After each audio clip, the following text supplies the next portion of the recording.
नमस्कार मेरे प्रिय भक्तों, ओम नमो भगवते वासुदेवाय नमः। आज हम सुनाने जा रहे हैं कार्तिक मास महात्म्य कथा अध्याय 26। भगवान श्री हरि विष्णु माँ लक्ष्मी की कृपा आप और आपके परिवार पर सदैव बनी रहे। कार्तिक मास महात्म्य का 26वां अध्याय श्री विष्णु की कृपा से आज तुमको रहा बताए। नारद जी बोले, इस प्रकार विष्णु पार्षदों के वचन सुनकर धर्मदत्त ने कहा, प्रायः सभी मनुष्य भक्तों का कष्ट दूर करने वाले श्री विष्णु की यज्ञ, दान, व्रत, तीर्थ सेवन तथा तपस्याओं के द्वारा विधि पूर्वक आराधना करते हैं। उन समस्त साधनों में से कौन सा ऐसा साधन है जो भगवान विष्णु की प्रसन्नता को बढ़ाने वाला तथा उनके सामीप्य की प्राप्ति कराने वाला है। दोनों पार्षद अपने पूर्व जन्म की कथा कहने लगे। हे द्विज श्रेष्ठ, आपका प्रश्न बड़ा श्रेष्ठ है। आज हम आपको भगवान विष्णु को शीघ्र प्रसन्न करने का उपाय बताते हैं। हम इतिहास सहित प्राचीन वृत्तांत सुनाते हैं, सावधानी पूर्वक सुनो। ब्राह्मण, पहले कांचीपुरी में चोल नामक एक चक्रवर्ती राजा हो गए हैं। उन्हीं के नाम पर उनके अधीन रहने वाले सभी देश चोल नाम से विख्यात हुए। राजा चोल जब इस भूमंडल का शासन करते थे, उस समय उनके राज्य में कोई भी मनुष्य दरिद्र, दुखी, पाप में मन लगाने वाला अथवा रोगी नहीं था। एक समय की बात है, राजा चोल अनंत शयन नामक तीर्थ में गए, जहाँ जगदीश्वर भगवान विष्णु के योग निद्रा का आश्रय लेकर शयन किया था। वहाँ भगवान विष्णु के दिव्य विग्रह की राजा ने विधि पूर्वक पूजा की। दिव्य मणि, मुक्ता फल तथा सुवर्ण के बने हुए सुंदर फूलों से पूजन करके साष्टांग प्रणाम किया। प्रणाम करके ज्यों ही बैठे, उसी समय उनकी दृष्टि भगवान के पास आते हुए एक ब्राह्मण पर पड़ी, जो उन्हीं की कांची नगरी के निवासी थे। उनका नाम विष्णुदास था।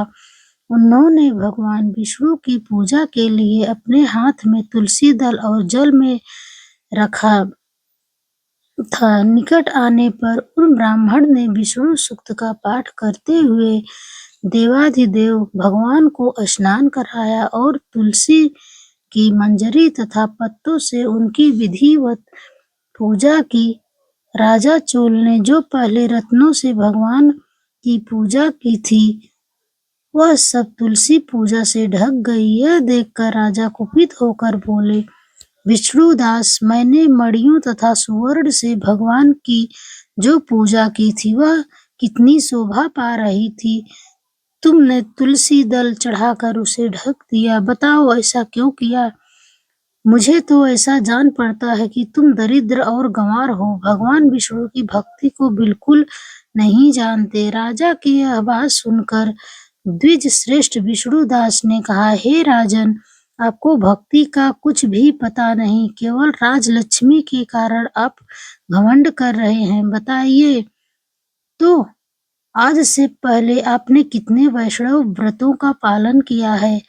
तब नृपश्रेष्ठ चोल ने हंसते हुए कहा, तुम तो दरिद्र और निर्धन हो, तुम्हारी भगवान विष्णु में भक्ति ही कितनी है। तुमने भगवान विष्णु को संतुष्ट करने वाला कोई भी यज्ञ और दान आदि नहीं किया और न पहले कभी कोई देव मंदिर ही बनवाया। इतने पर भी तुम्हें अपनी भक्ति का इतना गर्व है। अच्छा, तो ये सभी ब्राह्मण मेरी बात सुन ले। भगवान विष्णु के दर्शन पहले मैं करता हूँ। यह ब्राह्मण, इस बात को आप सब लोग देखें कि हम दोनों में से किसकी भक्ति कैसी है। यह सब लोग स्वतः ही जान लेंगे। ऐसा कहकर राजा अपने राजभवन को चले गए। वहां उन्होंने महर्षि मृदुल को आचार्य बनाकर वैष्णव यज्ञ प्रारंभ किया। उधर सदैव भगवान विष्णु को प्रसन्न करने वाले सशोक्त नियमों में तत्पर विष्णुदास भी व्रत का पालन करते हुए वहीं भगवान विष्णु के मंदिर में टिक गए। उन्होंने माघ और कार्तिक के उत्तम व्रत का अनुष्ठान, तुलसी वन की रक्षा, एकादशी को द्वादशाक्षर मंत्र का जाप, नित्य गीत आदि मंगलमय आयोजनों के साथ प्रतिदिन षोडशोपचार से भगवान विष्णु की पूजा आदि नियमों का आचरण किया। वे प्रतिदिन चलते फिरते और सोते हर समय भगवान विष्णु का स्मरण किया करते थे। उनकी दृष्टि सर्वत्र सम हो गई थी। वे सब प्राणियों के भीतर एकमात्र भगवान विष्णु को ही स्थित देखते थे। इस प्रकार राजा चोल और विष्णुदास दोनों ही भगवान लक्ष्मीपति की आराधना में संलग्न थे। दोनों ही अपने अपने व्रत में स्थित रहते थे और दोनों की ही संपूर्ण इंद्रियां तथा समस्त कर्म भगवान विष्णु को समर्पित हो चुके थे। इस अवस्था में उन दोनों ने दीर्घ काल व्यतीत किया। ये कहानी